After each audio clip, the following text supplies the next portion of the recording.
Ary ny andinin-dalàna zay hitantsika eto amin'ity andiny voalohany amin'ny toro-dalàna ity dia ny article 317 bis na ny andinin-dalàna fa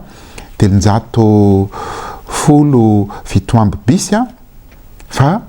mametraka tanteraka ny karazana avortement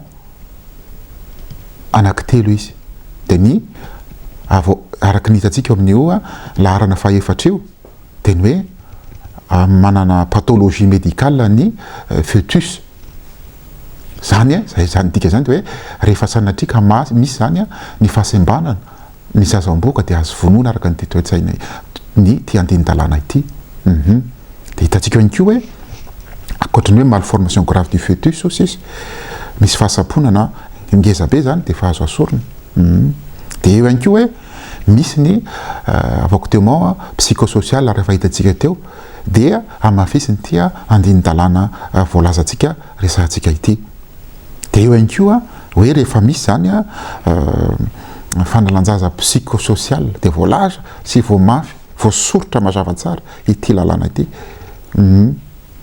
dia eo ihany koa araka ny hitantsika amin'ny andininy fa 7telopolo sy 300 tera io dia le hoe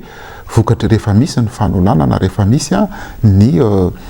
ny fivoterana ka be voka ny zazavavy na ny tovavy na ndrainy anankiray rehefa vokatra ny fanolanana ny fivoterana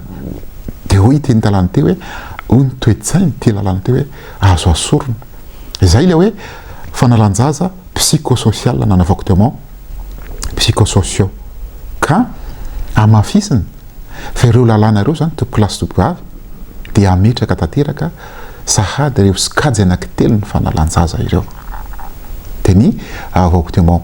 thérapeutique ny avortement eugénique ny avortement psychosocial